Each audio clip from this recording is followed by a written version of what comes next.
정오 종합뉴스.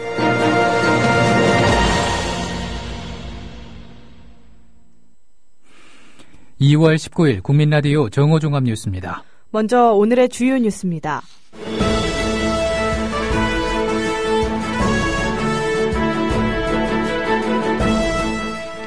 버락 오바마 미국 대통령이 현지 시각 18일 미 의회가 통과시킨 사상 첫 대북 제재 법안에 서명했습니다. 여야 지도부가 쟁점 법안과 선거구 획정안 처리를 위해 협상을 벌였지만 합의에 실패했습니다. 전북 순창에 집거 중인 정동영 전 의원이 안철수 대표가 이끄는 국민의당에 합류하기로 했습니다. 원달러 환율이 장중 1235원을 넘어서며 5년 8개월 만에 최고치를 기록했습니다. 국민라디오 정오종합뉴스 잠시 후 시작합니다.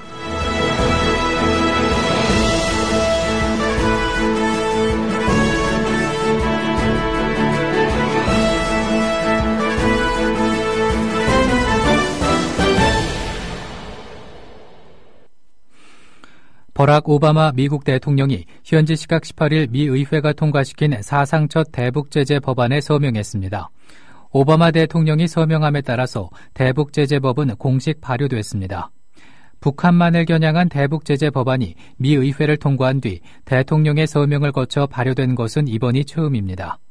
법안은 북한의 금융경제에 대한 전방위적 제재를 강화해 핵과 미사일 개발이나 지도층 사치품 구입 등에 쓸 자금 획득을 어렵게 하고 관련자들에 대해서 의무적으로 제재를 부과하는 것이 주된 내용입니다. 새누리당과 더불어민주당은 테러방지법을 둘러싼 이견 때문에 어제 선거구 획정 협상이 결렬된 데 대해 서로 상대방에게 책임을 떠넘기며 공방을 벌였습니다. 원유철 새누리당 원내대표는 원내대책회의에서 더불어민주당은 시급한 테러방지법과 같은 안보 법안과 민생경제법안에 대해 녹음기처럼 같은 말만 반복하면서 어제 회동을 결론내지 못했다며 더민주 탓을 했습니다. 반면에 이종걸 더민주 원내대표는 비대위 선대위 연석회의에서 선거구 획정 지연이 공천룰이 정해지지 못한 채 새누리당의 친박과 비박 간 권력 투쟁 때문이란 게 분명해졌다고 새누리당을 비판했습니다. 정동영 전 의원은 어제 네 번째로 고향인 전주 덕진에 출마하는 데 대한 비판 여론에 대해서 박근혜 대통령이 고향 달성에 5번 출마했지만 왜 고향에 나오냐고 묻지 않았다고 말했습니다. 정 전 의원은 오늘 CBS 라디오 김현정의 뉴스쇼와의 인터뷰에서 진행자가 전주 덕진에 출마하는 건 너무 쉬운 길을 가는 게 아니냐고 묻자 매번 저에게 돌아오는 질문이 고향에 왜 출마하느냐는 것이라며 이같이 말했습니다. 그는 이어 김대중 전 대통령이나 김영삼 전 대통령에게 서울로 출마하라고 요구한 사람이 아무도 없었다며 DJYS까지 거론하며 강한 불만을 나타냈습니다. 제가 국민의당에 참여한다는 것은 개성공단 부활의 선봉에 선다는 것을 의미합니다. 그리고 어제 합의문의 첫 항이 우리 사회의 불평등 해소 그리고 개성공단 부활을 위해 조건 없이 협력한다는 것이었습니다. 저는 개성공단 부활에 대한 의지가 국민의당이 보여주지 않는다면 저는 어제 합의 정신을 어긋나는 것이라고 생각합니다. 어쨌든 저는 안철수 대표와 손을 잡고 개성공단 부활에 나설 것입니다. 그렇습니다. 어떤 직책도 맡지 않겠다는 말씀이고요. 이미 당은 다 당직도 결정돼 있고 그분들이 잘 하시리라고 생각합니다. 정치인에게는 어떤 길도 쉬운 길이 없습니다. 매번 저에게 돌아오는 질문이 고향에 왜 출마하느냐 하는 건데요. 박근혜 대통령이 고향 달성에 5번 출마했습니다만 왜 고향에 출마하느냐고 묻지 않았습니다. 김대중 전 대통령이나 김영삼 전 대통령에게 서울로 출마하라고 요구한 사람 아무도 없었습니다. 다음 소식입니다. 박지원 의원은 앞으로 무소속의 길을 가면서 야권 통합에 전력하겠다는 입장을 밝혔습니다. 박 의원은 어제 대법원 파기환송 선고 직후 기자회견을 열고 자신이 생각했던 대로 무소속의 길을 가겠다며 이같이 말했습니다. 그러면서 더민주든 국민의당이든 당의 정체성을 살려갈 수 있는 좋은 후보들이 개소식이나 유세 과정에서 자신을 필요로 하면 유세 지원을 하겠다고 설명했습니다. 박 의원은 또 호남에서 야권이 경쟁을 하면 비호남권에서는 총선에서 참패한다며 살기 위해서는 당대당 통합, 이것이 여의치 않으면 최소한 연대를 해야 한다고 강조했습니다. 김종인 더불어민주당 비상대책위원회 대표는 박근혜 대통령에게 외교안보라인 전면 교체를 촉구했습니다. 김 대표는 오늘 국회에서 열린 비대위 선대위 연석회의에서 개성공단 폐쇄와 관련해서 박 대통령은 대북 문제를 재점검해 새로운 대북 관계를 만들겠다는데 대통령을 보좌하는 안보라인이 현 상황에 그 같은 정책을 펼칠 수 있나 매우 의심된다며 이같이 말했습니다. 그는 그러면서 근로자 임금의 자금 일부가 북한의 핵 개발과 미사일 발사에 전용됐다는 것 같으면 UN 안전보장이사회의 북제재 결의안에 위배됐다고 볼 수밖에 없다고 꼬집었습니다. 한국갤럽에 따르면 16일에서 18일 사흘간 전국 성인 1,006명에게 현재 지지하는 정당을 물은 결과 새누리당 42%, 더불어민주당 20%, 국민의당 10%, 정의당 22%로 나타났습니다. 한편 박근혜 대통령의 국정 운영에 대해선 43%는 긍정평가했고 46%는 부정평가했으며 10%는 의견을 유보했습니다.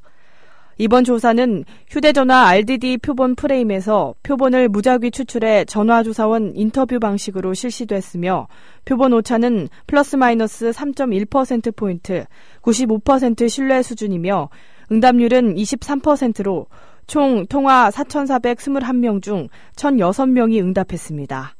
자세한 내용은 중앙선거 여론조사 공정심의위원회 홈페이지에서 확인할 수 있습니다. 원달러 환율이 장중 1235원을 넘어서며 5년 8개월 만에 최고치를 기록했습니다. 오늘 서울 외환시장에서 원달러는 1231원의 거래를 시작한 뒤 1235원 선으로 올라섰습니다. 장중 환율이 1235원을 돌파한 건 2010년 7월 1일 이후 5년 8개월 만입니다. 환율 급등은 국제유가 하락으로 금융시장의 위험 회피 심리가 반영된 것으로 보입니다. 배출가스 조작 사건과 관련해 검찰이 폭스바겐 코리아 한국 법인에 대한 압수수색에 나섰습니다. 서울중앙지검 형사 5부는 오늘 오전 폭스바겐 코리아 한국 법인 등 여러 곳을 압수수색하고 있습니다. 폭스바겐 코리아 측은 폭스바겐 경유차 배출가스를 조작하고 배출 허용 기준에 맞지 않게 자동차를 생산한 뒤 제대로 인증받지 않은 혐의를 받고 있습니다. 환경부는 이 같은 혐의로 지난달 폭스바겐 코리아 한국 법인과 아우디 폭스바겐 코리아의 총괄 대표 요하네스 타머 사장과 독일 본사 임원 테렌스 브라이스 존슨을 검찰에 고발했습니다. 황교안 국무총리가 어제 국회 대정부질문 답변자로 참석해 모르쇠로 일관하다가 의원들의 따끔한 질타를 받았습니다. 황 국무총리는 어제 국회 대정부 질문에서 더불어민주당 김광진 의원이 우리나라는 1982년도부터 국가테러대책회의라고 하는 기구가 있는데 그 기구 의장이 누군지 아느냐고 묻자 정확하게 모르겠다, 확인해 보겠다라고만 답변했습니다.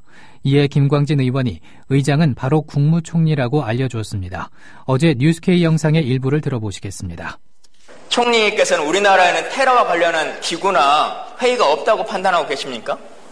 기구나 회의 있습니다. 있죠? 아까 우리 이철우 의원도 말씀하셨지만 기본적으로 대테러 업무 국정원에서 하게 돼 있고 또 법무부에도 테러 범정부 차원의 기구는 뭐가 있습니까? 대책을 만들어가고 있습니다. 범정부 차원의 기구.